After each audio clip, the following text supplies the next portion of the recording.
I'm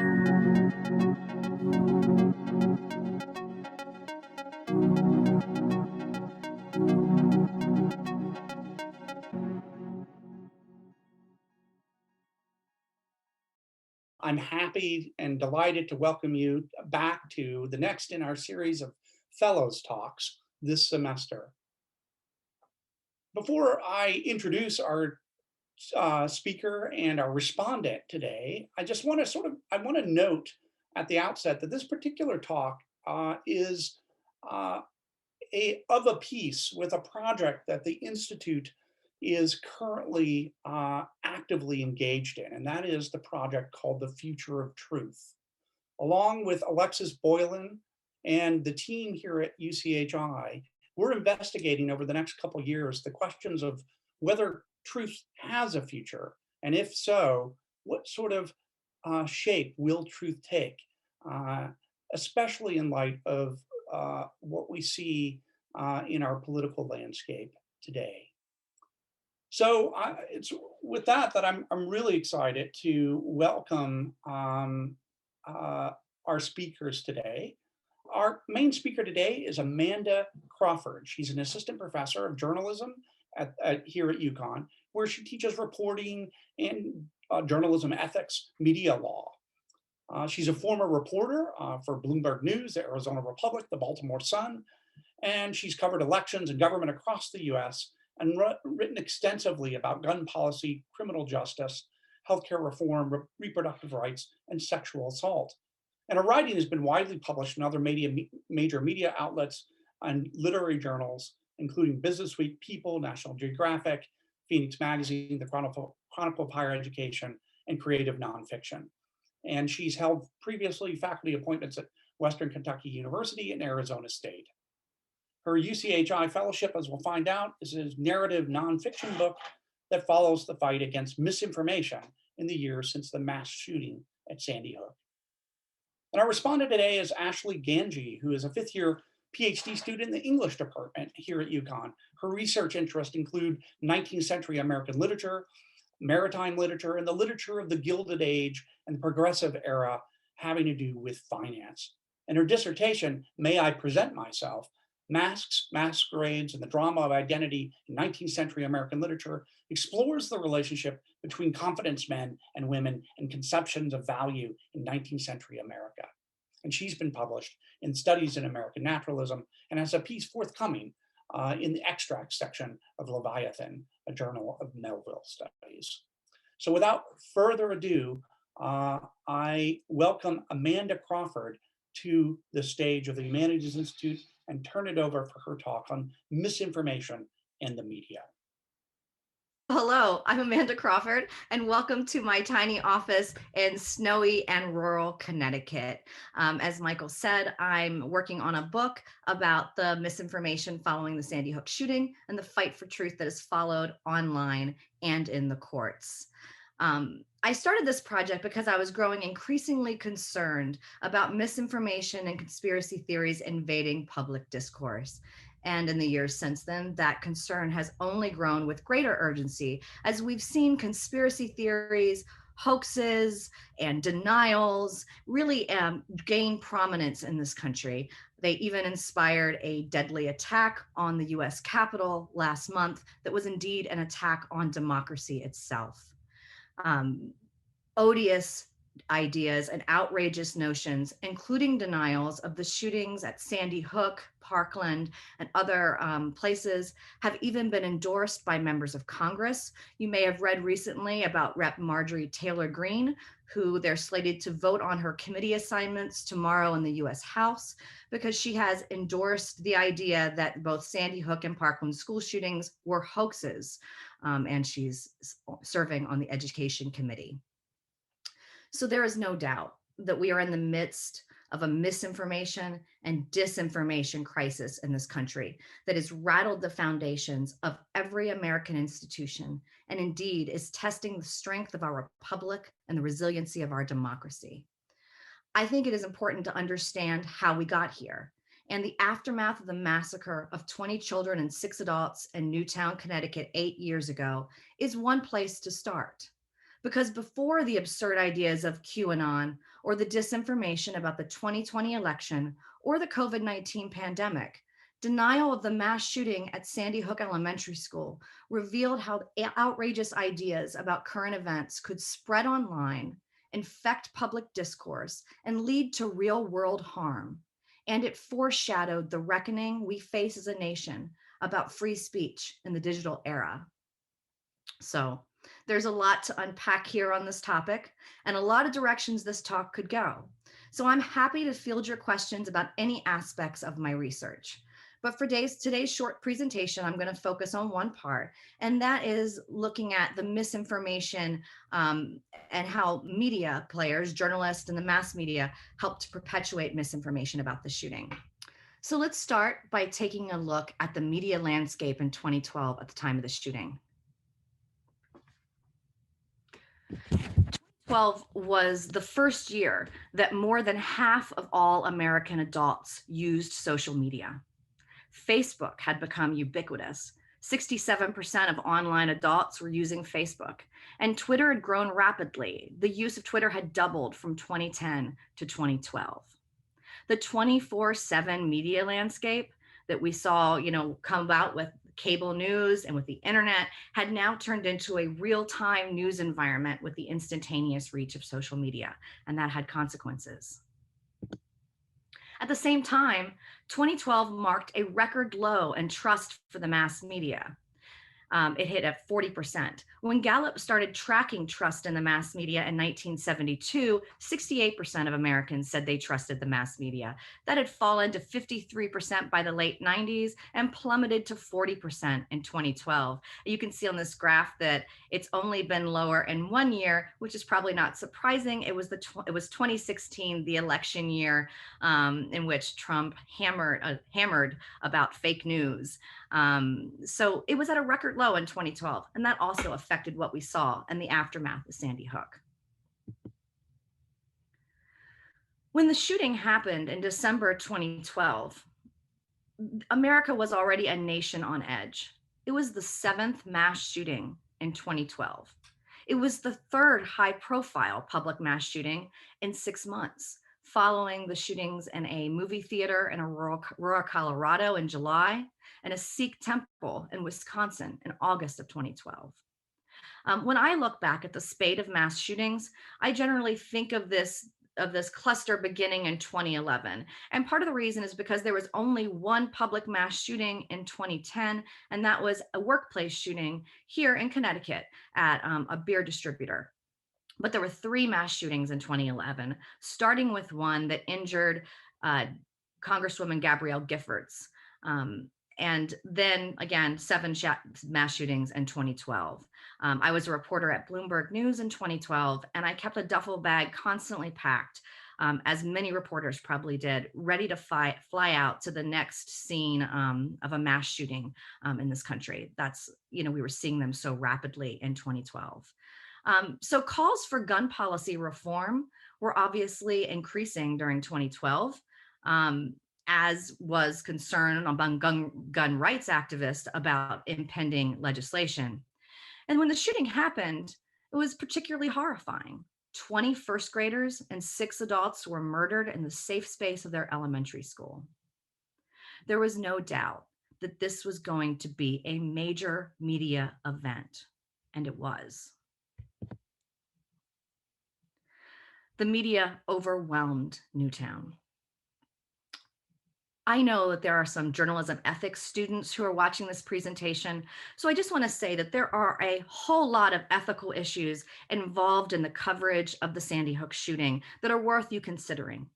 The sheer saturation of the media on this small town, the duplication of coverage, the pack mentality in some of the coverage, interviewing the same people over and over, and then the sensationalism of some of the reporting. All those are problematic. Additionally, victims' families and others in town felt hounded by members of the media in their grief, and that's unacceptable. Additionally, there was a lot of coverage about the gunman. And there is evidence that shows that the notoriety that the media imparts on someone who commits a mass shooting can actually lead to other mass shootings. That was only just starting to be recognized by journalists back in 2012. And I think that there has been progress made in that area, and the journalists are more cognizant about this now, and outlets have changed practices. But for journalism ethics students in your studies, there are lots of other issues to be considering as well. But for our purposes, we're just going to focus on the media's role in perpetuating misinformation.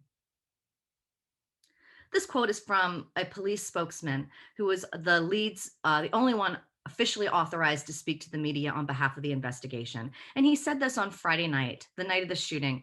He wanted to be able to dole out information very slowly and hoped that everyone would have no doubt about what occurred. And we know that there's a lot of doubt about what occurred. Not only that, but by the time he said these words on Friday night, the media had already, journalism outlets had already reported a whole lot of things that were wrong, a whole lot of errors that would last online and be cited by conspiracy theorists for years to come. Because the official information was coming out slowly, journalists turned to anonymous law enforcement sources for information. And they all weren't always very well informed. They also interviewed unreliable eyewitnesses. And we know that eyewitnesses can be unreliable in these kind of events. And sometimes they're not even really eyewitnesses who actually know what happened. Um, Additionally, because of the social media atmosphere, reporters were trading tips online with each other, with regular people who may or may not have had any accurate information, and with trolls. And I saw this mentioned in the blog of a Guardian reporter, Katie Rogers, who covered Sandy Hook. This quote's pretty stunning. She said it was the first time she could remember where it was impossible to know what was real and what wasn't with any aspect of the story. So the breaking news coverage about Sandy Hook was absolute chaos. And I've covered mass shootings, so I recognize that it's really hard and that it's hard to get information, and any breaking news event can be chaotic. But the coverage of Sandy Hook was particularly problematic. In the first hours, as reporters were scrambling for information, they reported other shooters and other crime scenes. TV cameras showed images of people being arrested and handcuffed. People who had nothing to do with the shooting, but the camera images certainly conveyed something different. For several hours the day of the shooting, the shooter's brother was named and labeled as a mass murderer. This by far is the most egregious ethical error that journalists made, naming someone as a mass murderer. It wasn't true. The brother was not involved. But several media outlets, major media outlets, shared his Facebook page, and he received lots of messages and condemnation. There was also a lot of inaccurate information reported, especially in the first 24 hours, about the gunman who was deceased, and his family. And that would come back to raise doubts about the shooting. And one of the most significant things is there were lots of contradictory reports about the weapons the shooter used. And those went on for more than 48 hours after the shooting, where tons of different outlets just had different lists of what weapons were used, what weapons the gunman was found with. Journalists are pretty good at scrutinizing each other. And so the condemnation by media analysts was swift and harsh. NPR's media correspondent David Folkenflik called it journalistic bedlam. Harvard University's Nieman Journalism Lab said reporters got virtually every detail of the story wrong at some point or another. And New York Times public editor Margaret Sullivan at the time asked if mistakes like this were inevitable because of social media. Other people were asking, is it inevitable just because it's breaking news and it's a chaotic situation? So I thought it'd be helpful to look back at Columbine. So the Columbine school shooting happened in 1999. And Dave Cullen, a journalist, wrote an excellent narrative nonfiction book about the shooting that was published 10 years later. And in it, he talks about especially the chaos in early breaking news. He said that what the camera showed us was misleading, And that was totally the case as far as the early coverage of Sandy Hook, too. And he notes, similarly to what Lieutenant Vance noted on the night of the shooting, that it would take months, a long time to understand the shooting. And indeed, maybe years to, I don't mean understand, but understand maybe some explanation of why. The public couldn't wait that long, Dave Cullen wrote. The media was not about to, and they speculated. And we certainly saw some of that in the early reporting about Sandy Hook. It's a quick comparison. I think they're interesting events to compare because Columbine was the first standoff of the cell phone age, the first hostage standoff of the cell phone age, and the first school shooting to really be televised. The media influenced eyewitness testimony because it was unfolding on TV while students were still in the school, while shots were still being fired. And you saw with Columbine, eyewitnesses would be interviewed with the media and they would feed back information that they actually saw through the media earlier. So it became this feedback loop of misinformation. And because of that, we have long lasting errors in our public memory about Columbine. So for example, the shooters were not outcasts and they weren't members of the trench coat mafia. There are two things from Cullen's book that he points out. But most people, when I talk to them about Columbine, they think those things were the case. Sandy Hook was the first mass shooting at a school of the social media age. And so as it was breaking, people were tweeting. It was also televised. And again, the media influenced eyewitness testimony as people were hearing reports and talking about it back to the media. In addition, though, we also saw trolls influencing coverage. And the long-lasting misinformation from Sandy Hook fed really vile conspiracy theories and trolling, with families and other people connected to the event being harassed for years. So I'm going to talk about just a few of the errors and breaking news coverage that I can trace directly to what some hoaxers and conspiracy theorists think of as proof they use to argue about this shooting. So the first I'm going to start with is just one example of the kind of reporting that was problematic. This is from a local CBS report.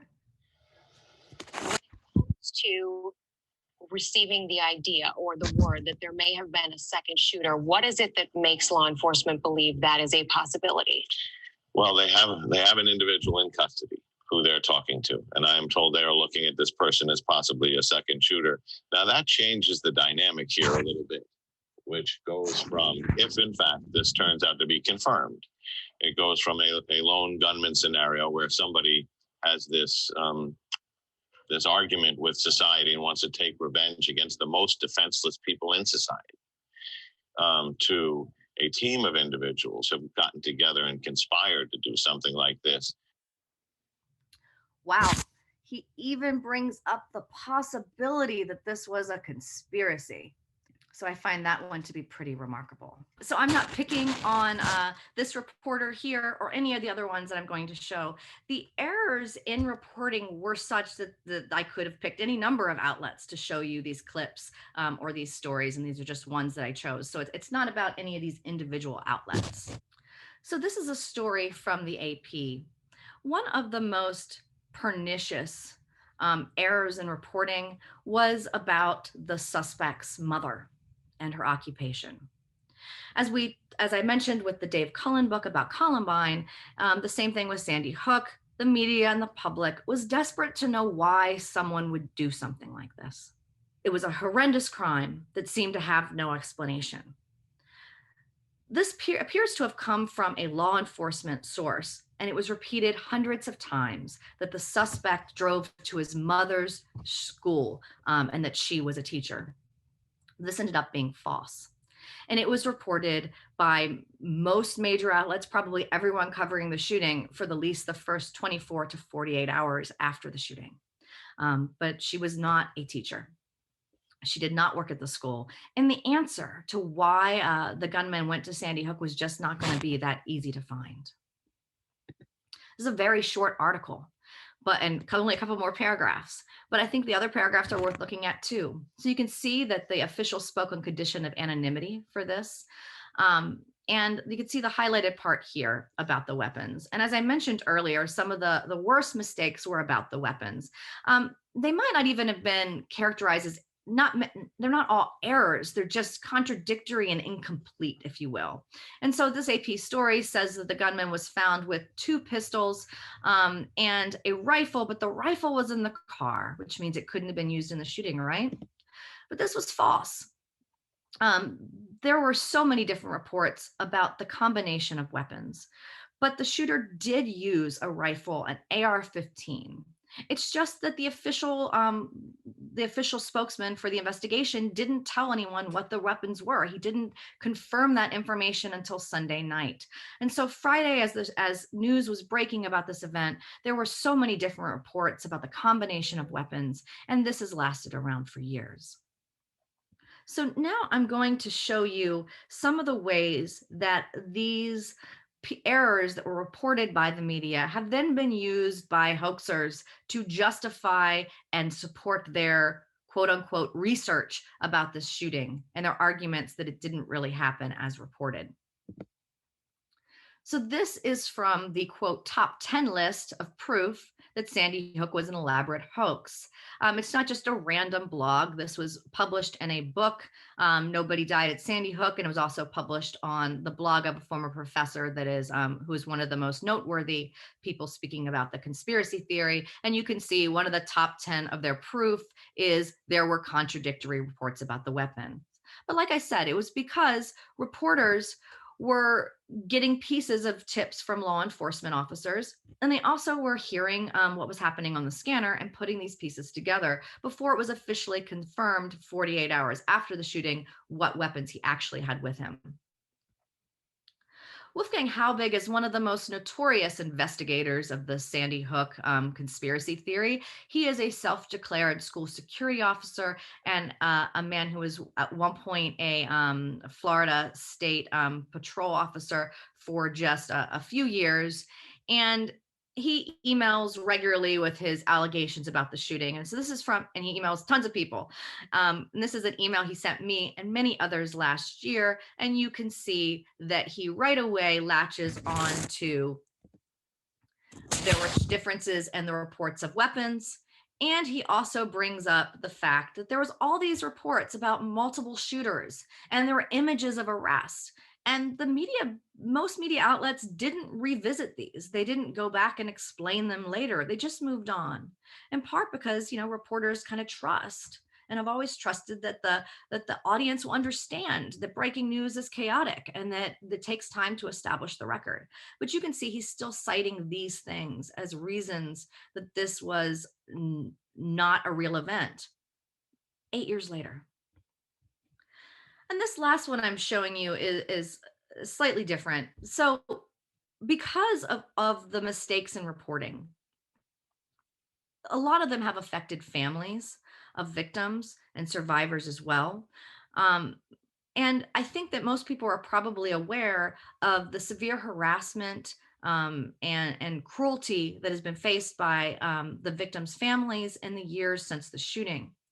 I think what's lesser known is how the conspiratorial lies, the web of lies, has reached out and brought in other people who really don't have much connection to the event at all, who weren't related to someone who died, and weren't there, weren't, et cetera. So this is one example of someone who's just been pulled into this web. And so there were all those reports over the period of the first day or two about the shooter's mom being an employee at the school, a teacher. And then reports came out saying that his mom wasn't a teacher and correcting that. And so hoaxers looked for a son of a teacher. Well, if he wasn't the son of a teacher, who was? And they found a guy. They found a guy who had a loose affiliation with Michael Bloomberg, who worked for a catering company that was affiliated with one of the Bloomberg companies. These red squares I've added to block out his name because he is not well known as part of this. But you can see this is a post from a blog that was connected to a popular Facebook group called the Sandy Hook Hoax Facebook group that was a key recruiting tool for people to kind of be pulled into this conspiratorial belief. And by May of 2013, they were pointing to this guy and saying, ha ha, this is the teacher's son. He must have been behind this conspiracy theory, or behind this conspiracy at Sandy Hook. So I was doing this research in 2019 when the El Paso shooting happened. And I was glued to the television watching the news coverage. And there were several reports from eyewitnesses saying there were multiple shooters, men dressed in black, 3 shooters, 4 shooters, a team of shooters. And seeing these reports and knowing how they were used after Sandy Hook, I wondered how they were affecting the growing conspiracy narrative on Twitter. And so these are tweets that I captured, and they're just a sample of many, many tweets that were within the first 24 hours after the shooting.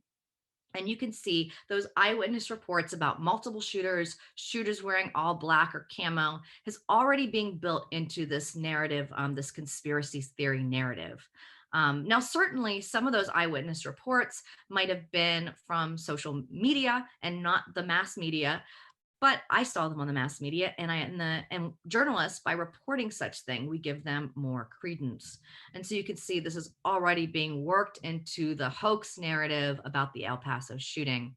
And if you see the bottom tweet, they're connecting the shootings between El Paso and Sandy Hook. So that brings us to the long memory of the web. One of the things that's important for everyone to keep in mind when you post content online is it can be there forever. Corrections and updates by members of the media are extremely important.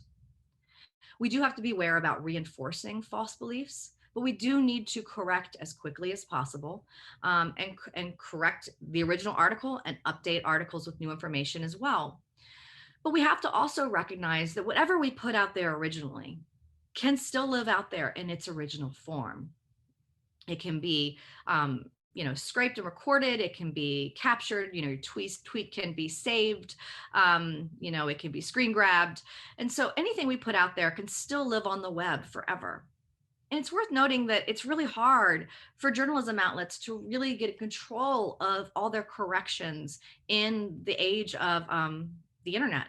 I mean, take the AP, for example. The AP did correct and update their stories, at least some of them. But AP stories run on so many different outlets that I was able to find many of the original problematic AP stories still up on news outlets' websites without any corrections or updates. And that's 8 years later. So we can't have confidence in our ability to correct things online. And what we do put out there can be out there and used for nefarious purposes. And so all the videos that journalists post of people in trauma are out there forever. And Sandy Hook families' actions and grief have been scrutinized in the comment sections of YouTube videos for years, with people asking, are they sad enough? So anything that we put out there, the videos we put out, can be edited, repurposed, spliced together to prove this false narrative. And that brings us to the Good Samaritan. There was a neighbor of the Sandy Hook school who, a retired man, a pet sitter, a doting grandfather, and he became a media darling in the days after Sandy Hook. He did more than a dozen interviews in the first few days. Some outlets portrayed him as an eyewitness, even though he knew very little about what actually happened at the school. What had happened is he had taken in some kids. He lives near the school. And when they fled, they ended up on his front lawn. He took them inside, called their parents. They left. And then he started doing interviews. This man was a fan of journalists. I mean, I talked about media distrust, but this is a guy who trusted journalists, and he believed in what journalists were doing. He thought it was really important for journalists to be in Newtown as witnesses to this atrocity. And he thought it was important to tell his story. And so he did, over and over again. He went on he did some really sensational interviews with big names like Megyn Kelly and Nancy Grace. And throughout the course of the days he was doing these interviews, he was learning more about what had happened at the school and becoming increasingly distressed about what the children who had come to his house had been through. You can see on the right here is a strip of YouTube videos that come up when you search his name. Those are just some of the news videos that you'll find from him. And if you scroll down, you'd find a whole bunch more videos that use clips from these news interviews of this man and repurpose them to support conspiracy theory. There have been a lot of the Sandy Hook hoax content has been removed from YouTube, but there's still a lot about this guy. And it's really horrible stuff. They make videos of him, and there have been creepy songs written about him. He's been accused of being a pedophile. And to some conspiracy theorists, he's even considered consider him like a FEMA employee who helped to organize this whole conspiracy. But to some people, he's even more than that. He's a player in a network of multiple conspiracy theories. And he's a neighbor, like I said, who just happened to be near the school. He also happens to be a retired psychologist. And so he told me that he recognizes now that he was working through his trauma on camera. And all these journalists interviewed him. He cried, he wept, he was distressed. And he probably was interviewed too much, didn't actually have that much information about the shooting. And all those sensational reports made him a target of trolls. And within 2 weeks of the shooting, he started getting calls accusing him of being a crisis actor and part of a conspiracy. And so he went back to the media. And several major mainstream media outlets wrote stories about how the hero of Sandy Hook was being harassed. And those sensational stories just caused more harassment. Scholars who study trolling talk about how trolling is in some ways a response to sensational media coverage. Whitney Phillips is the author of This Is Why We Can't Have Nice Things, which looks at the subculture of trolling that started on 4chan. And she talks about how trolls are drawn to sensational stories and that their actions are also geared to shock the mainstream media and therefore to gain more attention. This report that I quote here from the Data and Society Institute categorizes trolls, white nationalists, conspiracy theorists, and others together as the quote unquote alt-right. And they note that all of these groups are motivated, while motivated by different things, they all exploit the vulnerability of the news media and use them to spread their ideas. For manipulators, it doesn't matter if the media is debunking or dismissing it. The important thing, it gets covered, they note. Journalists are drawn to novel stories, to controversy, to emotion in stories. And we are also, by our ethical foundations, charged with seeking the truth. And so we have a tendency to engage in a lot of outraged coverage when something untrue is happening or when people are being targeted.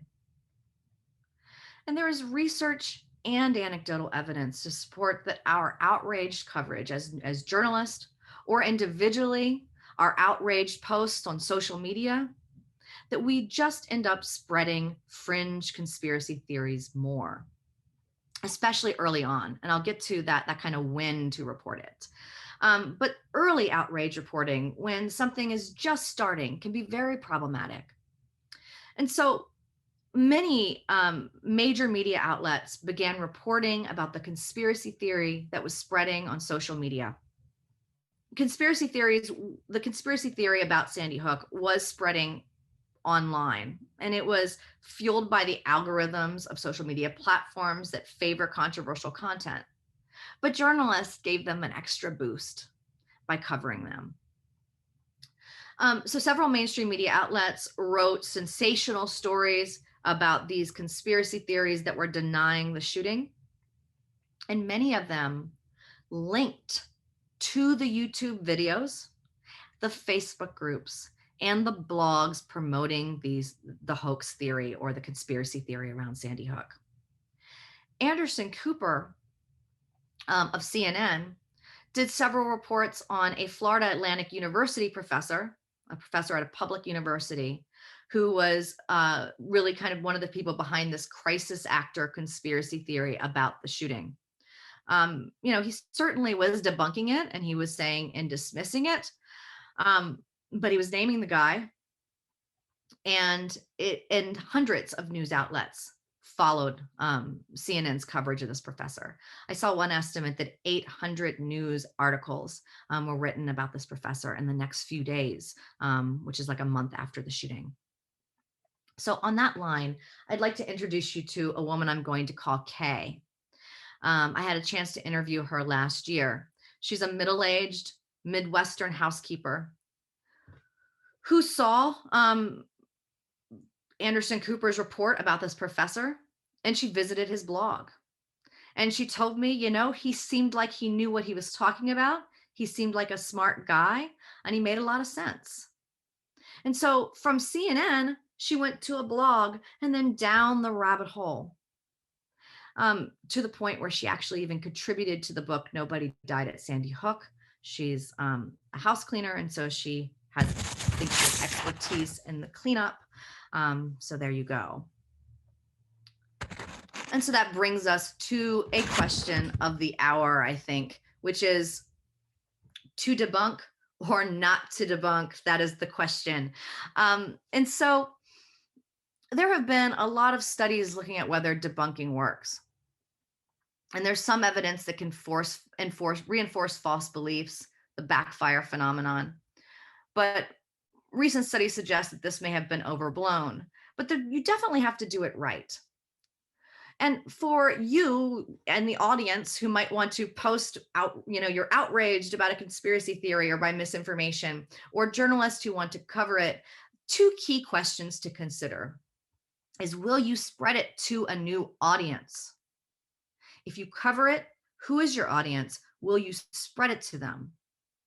And taking care that we don't link to these blogs or to YouTube videos, that should be a given. You also need to ask if it's reached a tipping point, meaning where there's a benefit to you addressing it.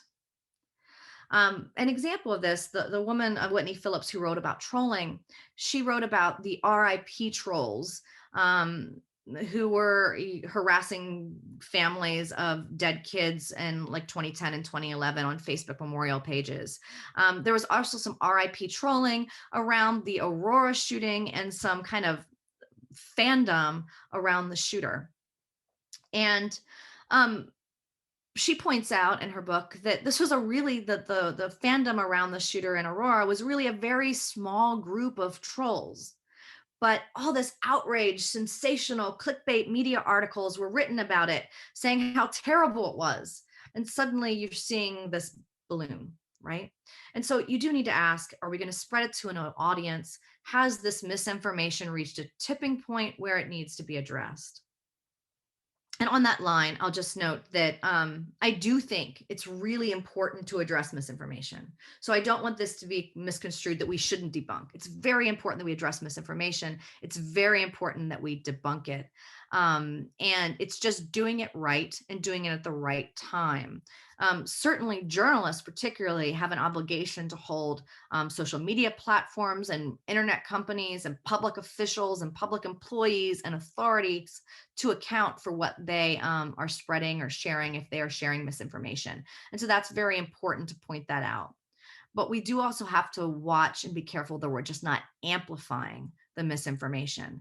And so I do have a slide I can share in a few minutes that shows some strategy to debunking, but I think starts with thinking about whether or not you're going to take it to a new audience or expand the reach of these fringe ideas. And so I can't leave a conversation about misinformation in the media around Sandy Hook without talking about this guy. And so this guy, who I'm not going to name right now, he is a con man who really made his career, his rise to notoriety, really paralleled the internet. He went to prison in the early 2000s after being part of a pioneering phishing scam that targeted AOL users. And when he was in prison, he became a jailhouse lawyer and started filing just thousands of frivolous lawsuits against celebrities and politicians and important people. purely with the aim of getting the attention of the mainstream media. And he was not disappointed.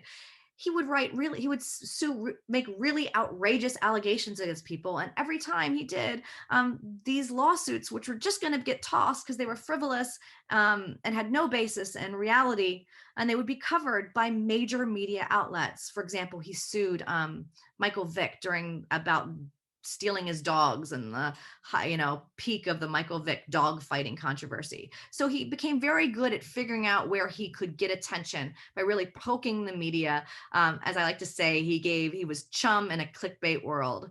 And so he was released from prison right before the Aurora shooting in July 2012, and he jumped right into RIP trolling online. And he was part of that group that was promoting the shooter behind the Aurora shooting.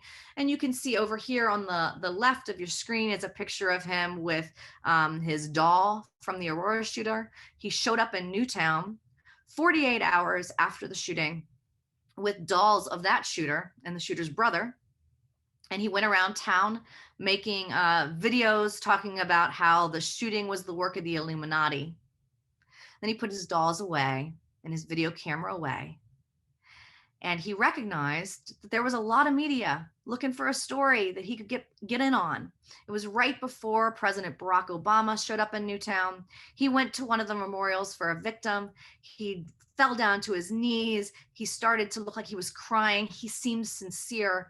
And he was swarmed by the media who were there taking pictures and looking for people to interview. You can see the made picture is him being interviewed by a whole bunch of reporters. And I put all three of these pictures up here because you'll note that all three have different taglines for different photographers. He didn't fool one reporter and one photographer. He fooled several.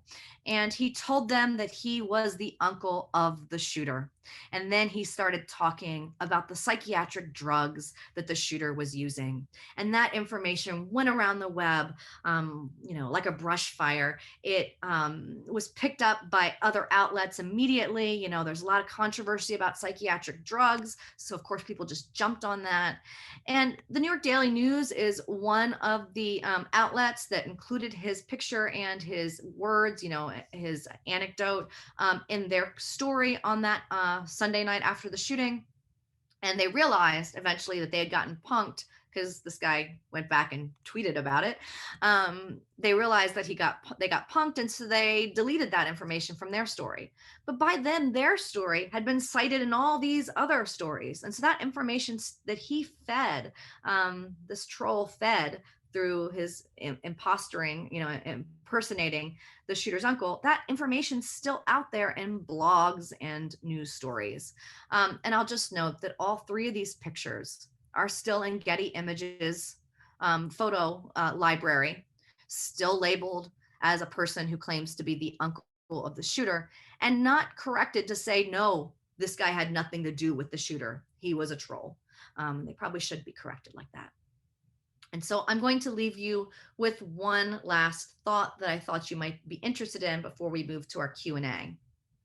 There was a poll that came out in May after the shooting, so just like less than 6 months after the Sandy Hook shooting. And it was about gun support for gun reform, but they also asked a couple other questions. And one of the things they found was that 25% of Americans thought facts about Sandy Hook were being hidden to promote gun control. Another 11% said they weren't sure if information was being hidden. So we're looking at more than a third of people surveyed thinking that there may have been information hidden about this mass shooting or being secretive to promote gun control. This poll got some coverage, but it also was roundly skewered by some mainstream media outlets because they didn't believe its findings because of this finding.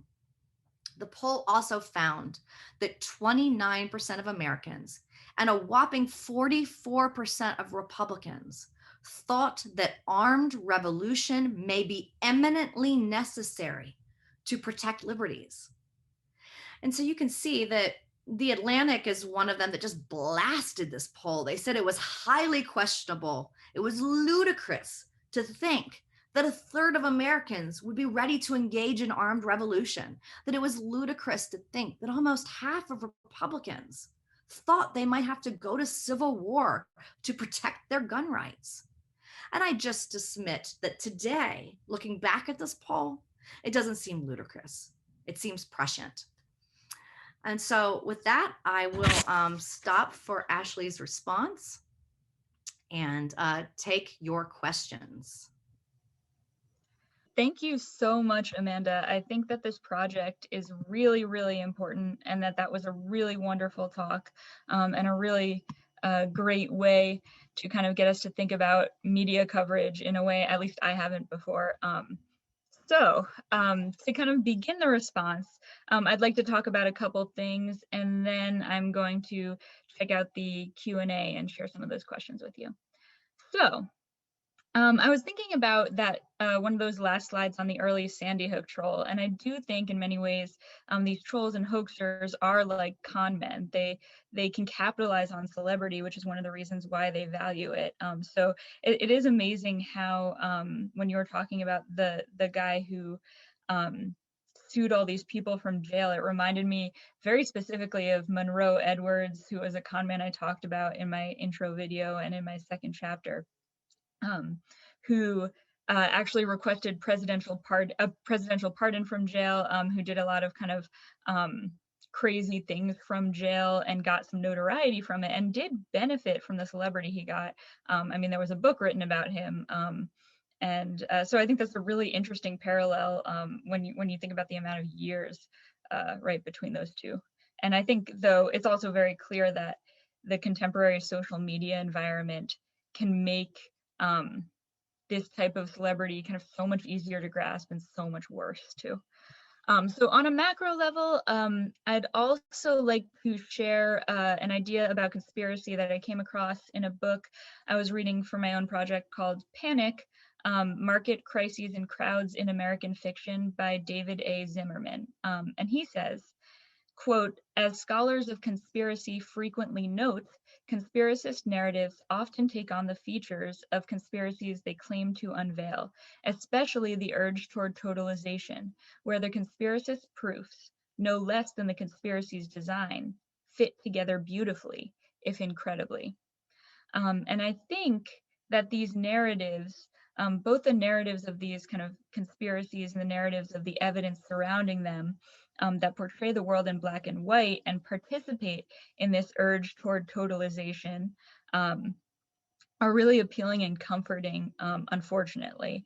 And I also think that phrase "fit together beautifully" really struck me because it made me think about how some of these conspiracy theories actually have an aesthetic dimension too, and that there's a kind of pleasure in fitting narratives together that I think in some ways we are almost programmed to do as humans.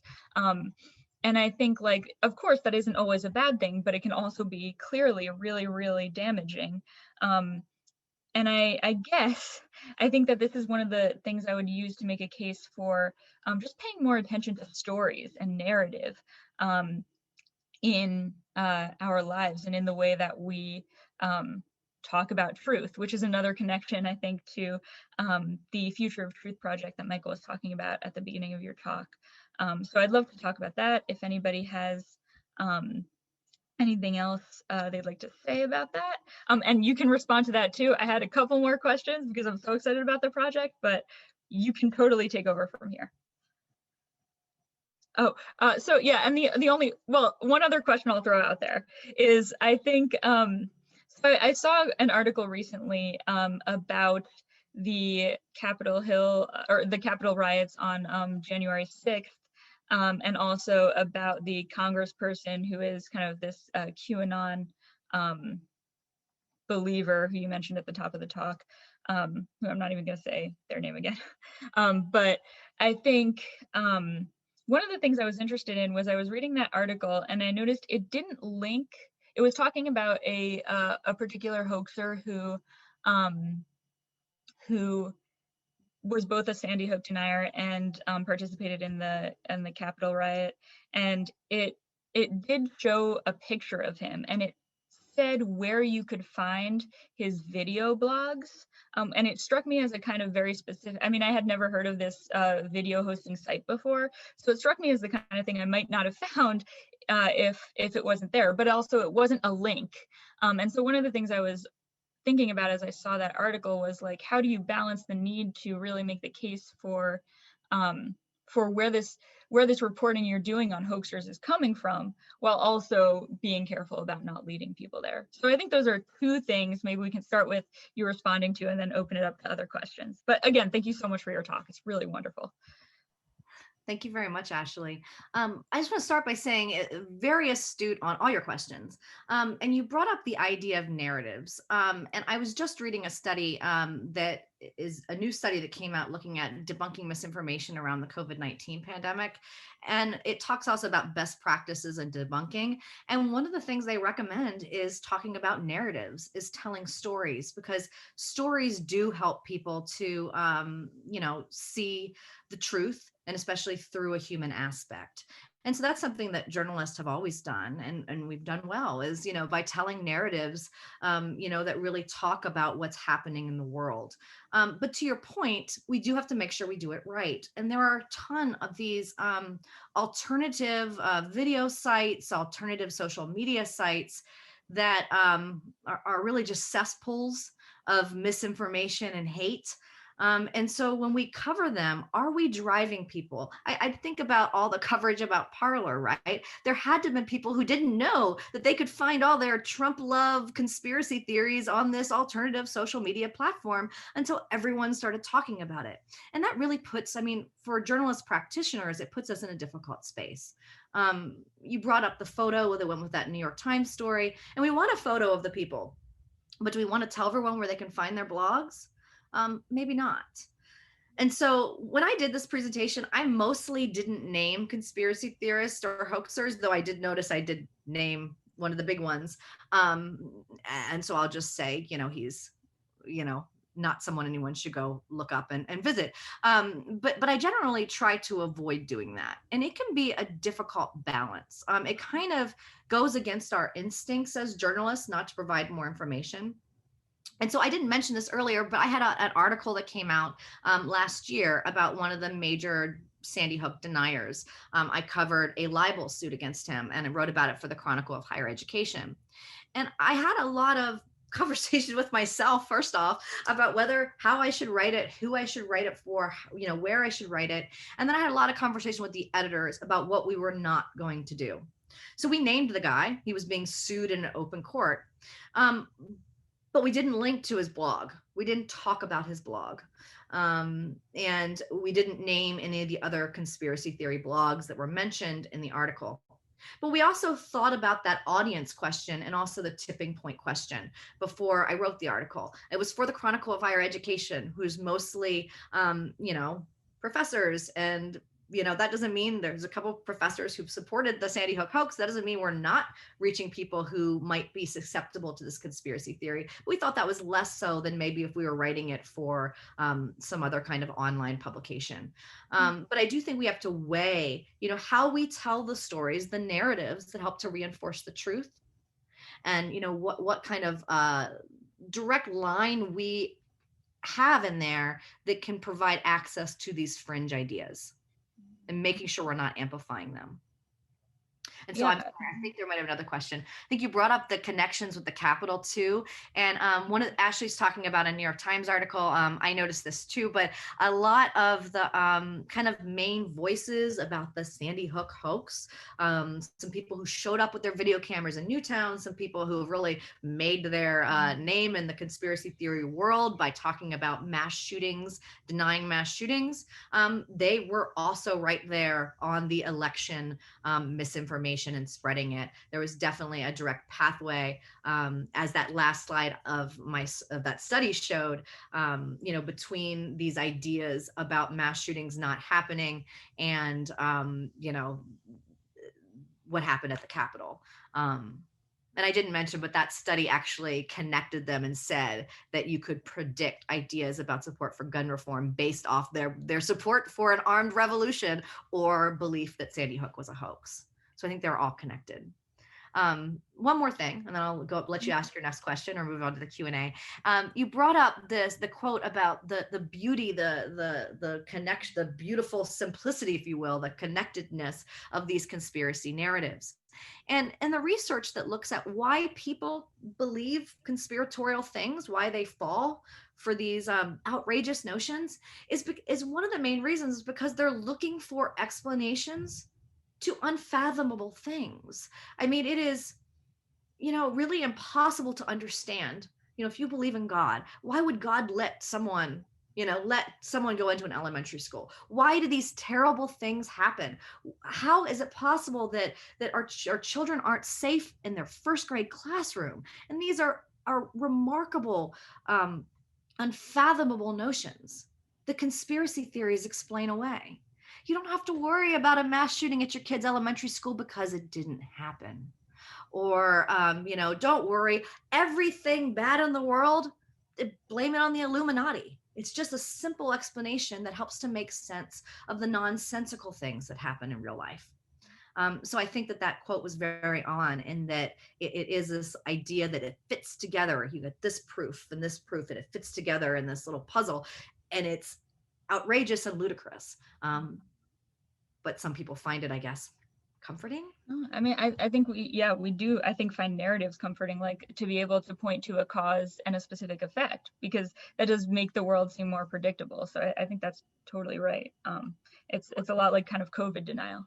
So I'm seeing actually one of our first questions on the question and answer board was about what makes conspiracy theories believable. And this question also asks if there's a target audience or if any of them are intended to trick people.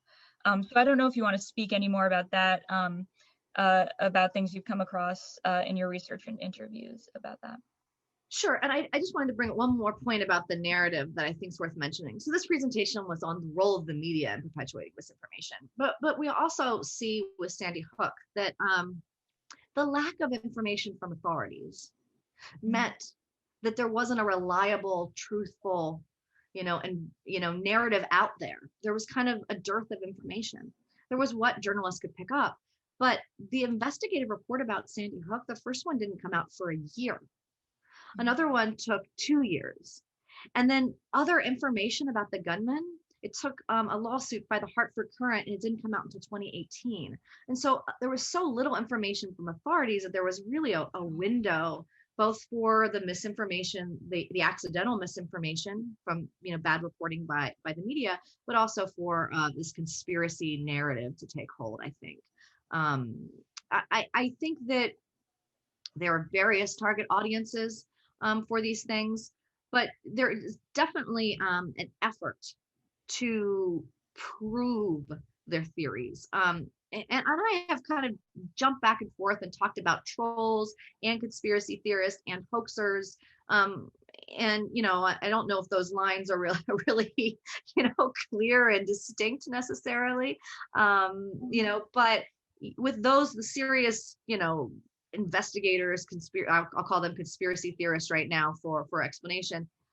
They have blogs that are full of proof, and these media mistakes, or some clip from a family that they don't think that they were sad enough in, or this happened and this doesn't seem believable, and so they look for proof and they use that proof to try to recruit people. And so I think that there are various audiences. Some people are just going to be, there's some true believers who are going to believe a lot of these ideas right out of the gate. But certainly the mass shooting denials really appeal to the gun rights zealots, right? Because the allegation is that Sandy Hook is a hoax. And so if it's a hoax, that means you didn't have 20 kids die. You didn't have 6 educators die. There's no reason to feel empathy. There is no reason to change gun policy. And so that hoax theory, right, empowers people to harass and to troll people because they don't have to have empathy, because those families clearly were just faking it. That's what they believe, that they were actors. So if they're faking it, that makes them evil. That makes them part of the problem. Therefore, they're open to trolling and harassment. Yeah, and then there's no reason to form gun policy, right? Like if you support, unfettered gun rights, And you can just say, like, none of these mass shootings even happened. Why do we have to have an assault weapons ban? They've never been used in a mass shooting. And quite frankly, every major mass shooting since Sandy Hook has the same conspiracy theory around it. It is it's accused of being a false flag and a hoax. I don't know how you can believe that there's been that many. Even after the change of administration, when they thought Sandy Hook was the work of Obama, I don't know who they thought that, was the work of under Trump, but it's every mass shooting. And that is definitely appealing to people who don't want to give up their AR-15, Yeah, and it fits with a kind of previous worldview to continue talking about, I think, building a narrative. And government sentiments too, right? Yeah, yep. Growing in this country for the media. We actually have another question from Helen, who asks, journalists have recognized the problem for coverage of climate change, of the value of covering both sides of any story. Is there a version of the both sides issue in coverage of mass shootings, possibly related to choices about whether or how to debunk? I don't think it's the same kind of, well, yeah, I guess there is both sides, though I don't think that's really been an issue with the mass shooting denial. I don't believe that the mainstream media outlets ever gave that kind of both sidism credence to the deniers. And that was the issue that Helen's talking about with climate change denial, is certainly through the 1990s, especially, you would have stories about climate change and it'd be like, climate change and this, here's one scientist that we can find, and both sides would be represented, even though there was consensus on climate change. And Helen's right, journalists have come a long way and not trying to engage in that both sidism about that. I don't know that that's the same issue with mass shooting denial, but I do think that that early on there was a lot of space given to these ideas. Again, it was outraged coverage and it was debunking, but it may have happened before that tipping point. It may have happened at the point where it was still an early theory that not a lot of people had signed on to. And so I think that's the biggest, that risk moment for journalists, is when the idea is very fringe and it hasn't reached a major audience.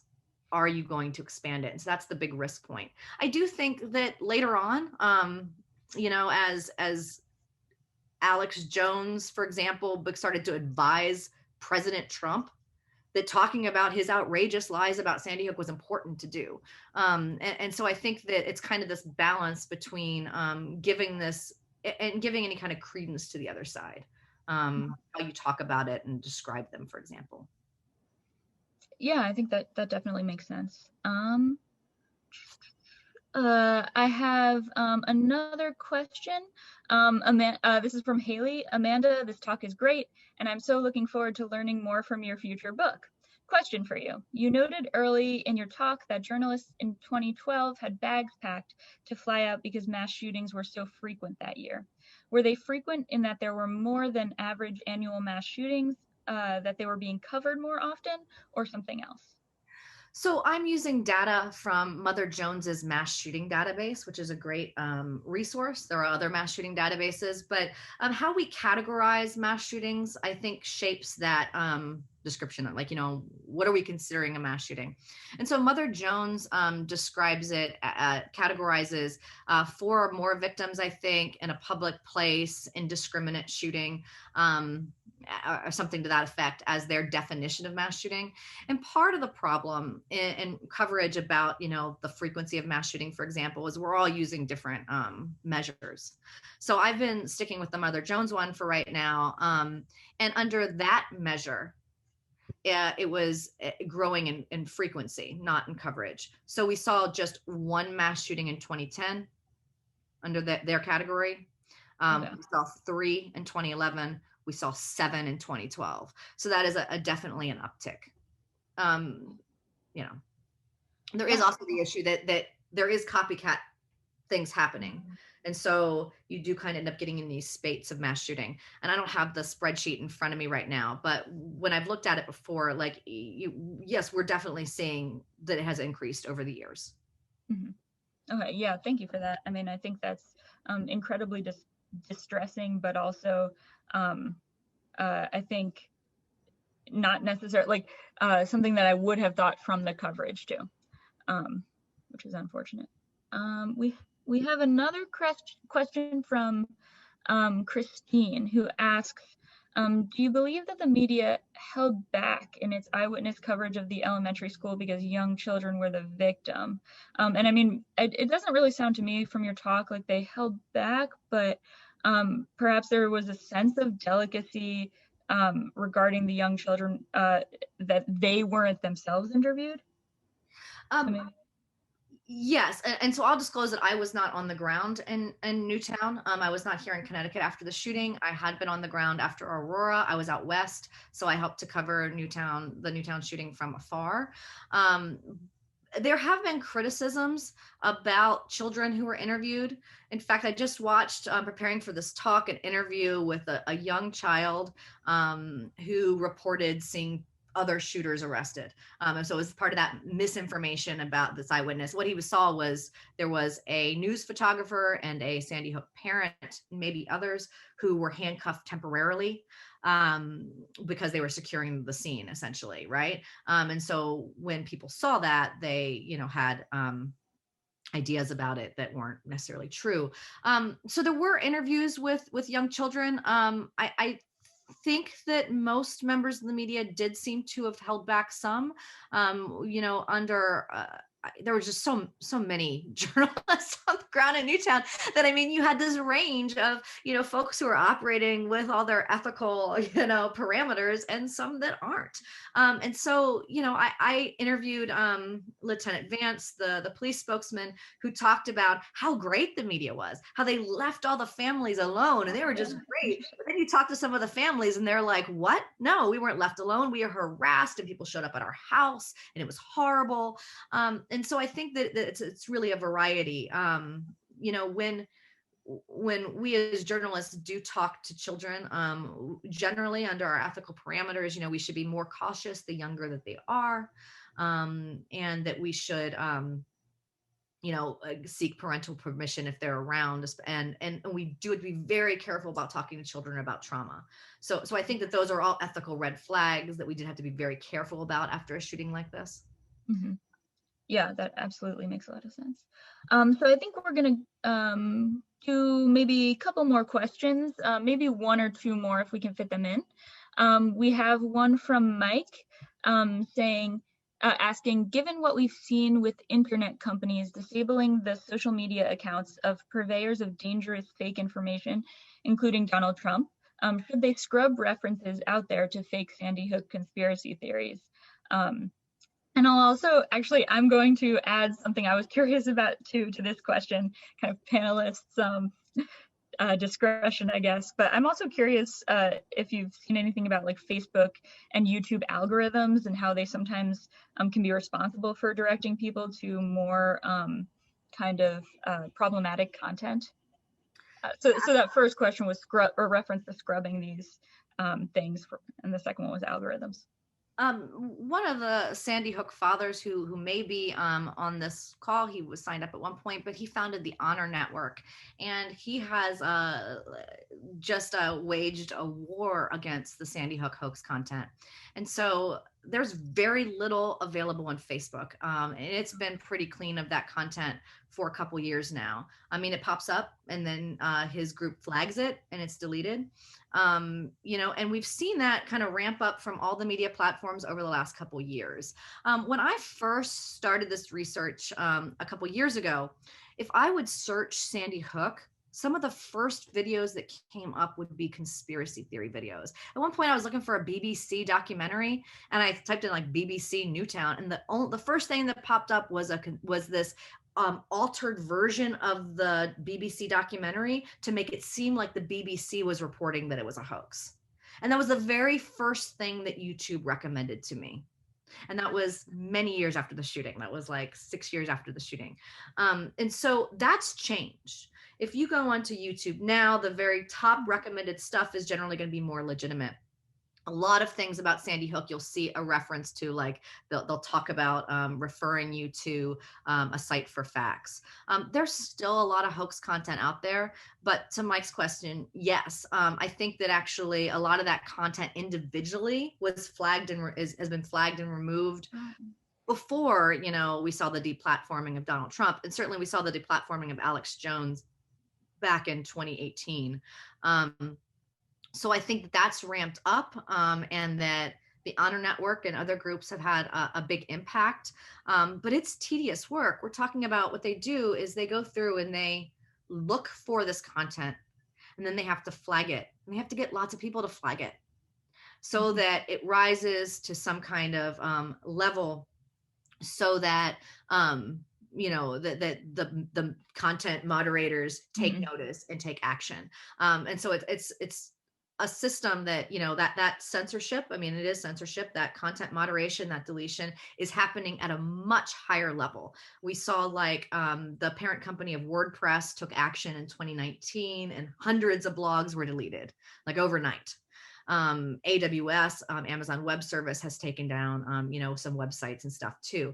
But it is kind of, fighting the Hydra, right? With, all these arms, you cut it off and it pops up somewhere else. So it is very difficult and still needs improvement. But it is, happening at a higher level than it certainly was in 2013, 2014, 15, 16, where, it was, Twitter was a cesspool, everything was out there.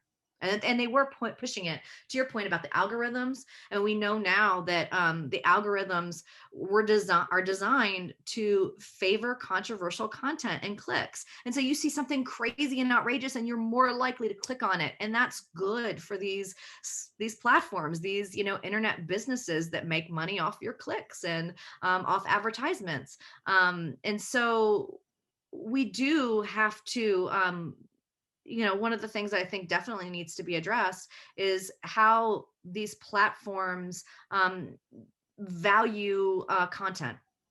And we've definitely a situation where they've valued content that gets clicks, and that might not be solid content, truthful content. There's been studies showing that fake news articles were shared on Facebook way more than news articles from major media outlets. And so that should be concerning. And these are, I think that's kind of the subtle part we don't think about as much when it's kind of this black and white idea of this person's on Facebook or they're not. But the reality is if these companies are the places where we're having these conversations, then how they incentivize content, how they share it, how they choose what they're going to recommend you to needs to be more transparent. And maybe needs to have some kind of motivation other than profit. I mean, it's still the issue that you'll be recommended to Facebook groups that are clearly, conspiratorial and stuff. That comes up a lot. We've got like maybe 1 or 2 more minutes left. So I can maybe squeeze in one more short. Well, I don't know if this is short, but we can maybe squeeze this one more in, and then I think we've got to move on to the reception portion. No, I mean, they're great answers. I think, okay, to squeeze one more in. So Scott says, great presentation. To what degree do you believe that police officers, particularly communications officers, share in some of the responsibility for propagating faulty information in news reports about Sandy Hook and other incidents, however unwittingly they did so? Well, there was only this one designated spokesperson for the investigation. And he was rightfully concerned about saying something before they had all their facts, like if we talk about mistakes in the media that perpetuated conspiracy theory, imagine if the spokesman had given a press conference and named the wrong shooter. I mean, that would have been, definitely used to create, this hoax theory. But I think that the government was, the local governments were pretty secretive when it came about Sandy Hook, and government secrecy, inspires folks to be suspicious. And so I do think there's issues there. I don't think that information was corrected quickly enough. I mean, media outlets started running with the wrong name of the shooter, like within a couple hours of the shooting, and they continued to report it for many hours, like 5-6 hours, before anyone, no one officially called them up and said like, hey, that's not the right name. And that probably needed to happen sooner. So I do think that it's important for governments to be transparent, to not change practices around something like this. So, you need to be transparent and continue to have your open government processes. And quite frankly, when it's a major media event, you need to be providing some more information. You know that these stories are going to run, and you don't want them to be filled with errors. Now, a lot and most of the mistakes. So I certainly don't mean to imply that this was all the journalists' fault. They got tips from law enforcement officers. They interviewed reliable law enforcement officers who gave them the wrong information. But as journalists, we need to recognize that when we get off, on background stuff from sources, that it is not officially confirmed, and that can be a problem. In this case, we definitely had people talking to the media who didn't have the right information. And so they do bear a lot of that responsibility, Scott. Okay, well, I just want to say thank you, and join me for saying thank you to Amanda and to Ashley for such a great discussion, a great presentation, and a great discussion. Thank you all. Yeah, thanks, Amanda.